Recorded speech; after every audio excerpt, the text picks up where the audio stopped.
Baik, Assalamualaikum warahmatullahi wabarakatuh. Kami dari kelompok 7 akan mempresentasikan makalah yang berjudul Teknik Keabsahan Data Kualitatif. Saya Lydia Mardia sebagai moderator. Selanjutnya akan dibacakan atau dijelaskan oleh rekan saya, Jara Mahardika.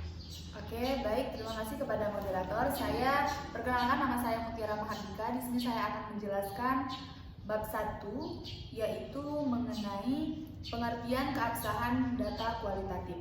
Oke, jadi istilah kepercayaan atau keabsahan data juga digunakan istilah lain pengertiannya, yaitu validasi dan reliabilitas.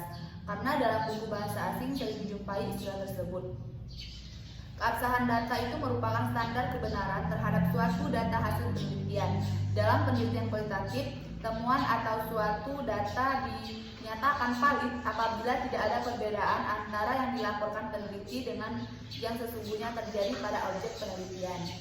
Validasi dalam penelitian kualitatif menurut Sugiono terdapat dua macam, yaitu validasi internal berkenaan dengan akurasi desain penelitian dengan hasil yang dicapai, dan validasi eksternal berkenaan dengan derajat akurasi apakah hasil penelitian dapat digeneralisasikan atau diterapkan pada populasi. Jadi teknik pemeriksaan data valid terdapat beberapa kriteria seperti derajat kepercayaan, keteralihan, ketergantungan, dan kepastian.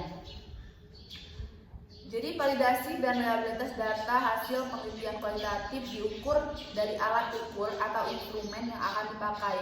Artinya yang diuji adalah alat ukur. Alat ukur tersebut terlebih dahulu diuji validasi dan reliabilitas. Dalam penelitian kualitatif, yang diuji bukan alat ukur tetapi informasi. Sehingga ada pendapat yang mengatakan bahwa penelitian kualitatif lebih menekankan pada aspek reliabilitas, sedangkan kualitatif pada aspek validitasnya. Lanjut ke berbeda pada penelitian kuantitatif, di mana kebenaran data itu bersifat tunggal, sementara kebenaran realitas informasi pada penelitian kualitatif itu bersifat jamak.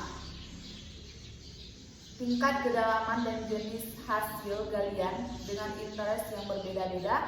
Seorang antropologi dengan latar belakang ilmu sosial akan melaporkan temuannya, berbeda dengan seorang dokter dengan latar belakang medis meskipun sedang meneliti objek yang sama, misalnya penyebab utama tingginya kasus COVID-19 di suatu kawasan. Mungkin seseorang antropologi akan menemukan adanya perbedaan faktor budaya, sementara dokter menemukan perbedaan tingkat imunitas pada populasinya. Agar tujuan penelitian dapat tercapai dengan mencari informasi yang relevan, maka perbedaan latar belakang pewawancara dapat diatasi dengan menyamakan cara pandangnya melalui pelatihan atau workshop. Keabsahan hasil penelitian kuantitatif dan kualitatif pada dasarnya mempunyai persamaan prinsip, yaitu menghasilkan hasil penelitian yang benar-benar sesuai dengan yang terjadi di populasi. Dalam melaksanakan penelitian, kedua metode tersebut meskipun mempunyai prinsip yang sama, namun memakai istilah yang berbeda. Diambil dari Fiantika tahun 2002. Mungkin itu saja, saya kembalikan ke moderator. Oke, baiklah. Selanjutnya yaitu triangulasi data yang akan dijelaskan oleh saya sendiri. B. Triangulasi data. Triangulasi pada hakikatnya merupakan pendekatan multimetode yang dilakukan peneliti pada saat mengumpulkan dan menganalisis data. Penggunaan multimetode pada keilmuan sosial humaniora sebagaimana dikatakan Olsen dengan syarat tertentu dapat dilakukan dengan penggabungan antara metode penelitian kualitatif dan kuantitatif. Terkait dengan pemeriksaan data, triangulasi berarti suatu teknik pemeriksaan keabsahan data yang dilakukan dengan cara memanfaatkan hal-hal lain atau data untuk pengecekan atau perbandingan data. Yang pertama ada triangulasi sumber. Untuk menguji kredibilitas data dilakukan dengan cara mengecek data yang telah diperoleh melalui beberapa sumber. Sebagai contoh, untuk menguji kredibilitas data tentang gaya kepemimpinan seseorang, maka pengumpulan dan pengujian data yang telah diperoleh dilakukan ke bawahan yang dipimpin, ke atasan yang menugasi, dan ke teman kerja yang merupakan kelompok kerjasama. Dari ketiga sumber data tersebut tidak bisa dirata-ratakan seperti dalam penelitian kuantitatif, tetapi bisa kita deskripsikan, dikategorisasikan mana pandangan yang sama, yang berbeda, dan mana spesifik dari tiga sumber data tersebut. Yang kedua, triangulasi metode. Triangulasi metode dilakukan dengan cara membandingkan informasi atau data dengan cara yang berbeda. Sebagaimana dikenal dalam penelitian kualitatif, peneliti menggunakan metode wawancara, observasi, dan survei untuk memperoleh kebenaran informasi yang handal dan gambaran yang utuh mengenai informasi tertentu. Peneliti bisa menggunakan metode wawancara bebas dan wawancara terstruktur. Yang ketiga, triangulasi antar peneliti. Nah, ini dilakukan dengan cara menggunakan lebih dari satu orang dalam pengumpulan dan analisis data. Teknik ini diakui memperkaya hasanah pengetahuan mengenai informasi yang digali dari subjek penelitian. Tetapi perlu kita perhatikan bahwa orang yang diajak menggali data itu harus yang telah memiliki pengalaman penelitian dan bebas dari konflik kepentingan agar tidak justru merugikan peneliti dan melahirkan bias baru dari sumber data. Lalu yang keempat ada triangulasi teori. Hasil akhir penelitian kualitatif berupa sebuah rumusan informasi atau thesis statement. Informasi tersebut selanjutnya dibandingkan dengan perspektif teori yang relatif untuk menghindari bias individual peneliti atas temuan atau kesimpulan yang dihasilkan. Selain itu, triangulasi teori dapat meningkatkan kedalaman pemahaman asalkan peneliti mampu menggali pengetahuan teoretik secara mendalam atas hasil analisis data yang telah diperoleh. Diakui tahap ini paling sulit sebab peneliti dituntut memiliki expert ketika membandingkan semuanya dengan perspektif tertentu. Lebih-lebih jika perbandingannya menunjukkan hasil yang jauh berbeda. Dikutip dari Susanto 2023. Selanjutnya akan dijelaskan oleh teman saya, Nesa Kurniati. Baiklah, yang kecil itu keabsahan data. Yang pertama, credibility, derajat kepercayaan. Jadi credibility, derajat kepercayaan ini merupakan kriteria untuk memenuhi nilai kebenaran dari data dan informasi yang dikumpulkan. Artinya, hasil penelitian harus dapat dipercaya oleh semua pembaca secara kritis dari responden sebagai pemberi informasi. Kemudian ada beberapa cara yang peneliti lakukan untuk memperoleh tingkat kredibilitas yang tinggi, antara lain yang pertama itu peneliti memperpanjang waktu penelitian, yaitu dengan melakukan pertemuan sebanyak 3 kali dengan tiap-tiap partisipan. Yang ke B itu peneliti melakukan wawancara dan pengamatan secara kontinu hingga mencapai tingkat redundansi. Yang ke C, tribulasi. Dalam penelitian ini dilakukan dengan cara peneliti menanyakan kembali berbagai pertanyaan yang pernah diajukan saat wawancara kepada tiap-tiap partisipan atau orang terdekat mereka di waktu yang berbeda.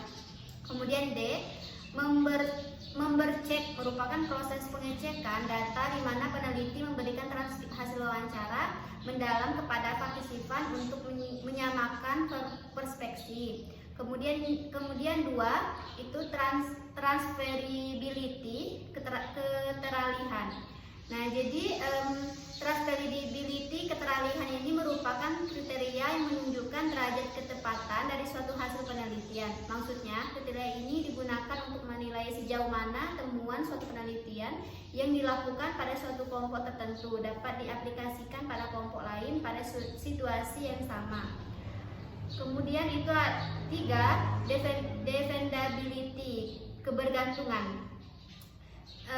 Dependability, kebergantungan adalah suatu kriteria untuk menilai sejauh mana temuan penelitian kualitatif memperlihatkan konsistensi hasil temuan ketika dilakukan oleh peneliti yang berbeda dengan waktu yang berbeda, tetapi dilakukan dengan metodologi dan interview skills yang sama.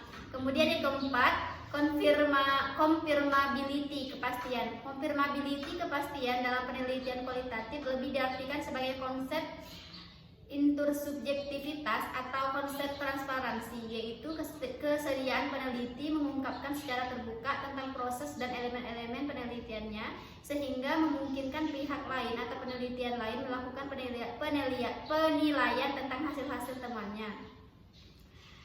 Kemudian authenticity, keahlian data yang diterima oleh penerima informasi harus benar-benar terjaga. Keahlian data merupakan hal yang sangat penting karena jika data yang diperoleh ternyata telah diubah oleh pihak yang tidak berhak, maka akan sangat berbahaya. Ekspertisi juga akan mampu membuktikan bahwa data yang diperoleh benar-benar berasal dari pengirim yang juga benar-benar asli. Kemudian dalam memahami tentang authenticity keahlian, ada beberapa hal yang harus diperhatikan. Yang pertama, identifikasi penelitian terkait, kemudian menentukan perbedaan mayor antar penelitian, kemudian terakhir itu menentukan keunggulan penelitian. Kemudian penutup kesimpulannya. Jadi kesimpulannya, istilah kepercayaan atau keabsahan data juga digunakan istilah lain pengertian, yaitu validitas dan reliabilitas. Karena dalam buku bahasa asing sering dijumpai istilah tersebut. Isu dasar dari hubungan kepercayaan data pada dasarnya masalah sederhana, yaitu bagaimana peneliti membujuk agar informan termasuk dirinya bahwa penelitiannya dapat dipercaya atau dapat dipertimbangkan. Keabsahan data merupakan standar kebenaran terhadap suatu data hasil penelitian. Dalam penelitian kualitatif, temuan atau suatu data dinyatakan valid apabila tidak ada perbedaan antara yang dilaporkan peneliti dengan yang sesungguhnya terjadi pada objek penelitian. Sebagaimana diketahui, dalam penelitian kualitatif, peneliti itu sendiri merupakan instrumen utamanya. Triangulasi adalah suatu pendekatan analisa data yang mensintesa data dari berbagai sumber. Dalam penelitian kualitatif dikenal 4 jenis teknik triangulasi, yaitu triangulasi metode, triangulasi antar peneliti, triangulasi sumber, dan triangulasi teori. Keabsahan data selain digunakan untuk membantah tuduhan bahwa penelitian kualitatif tidak ilmiah, pemeriksaan keabsahan data juga merupakan komponen penting dalam penelitian kualitatif. Keabsahan data diuji dengan berbagai cara, termasuk uji kredibilitas, transferability, defendability, confirmability, dan authenticity. Kembali ke moderator. Baik, mungkin itu saja penjelasan dari kelompok kami. Saya Lindia Mardia sebagai moderator meminta maaf mewakili kelompok 7 atas kesalahan baik itu sengaja maupun tidak disengaja. Kami tutup. Wassalamualaikum warahmatullahi wabarakatuh.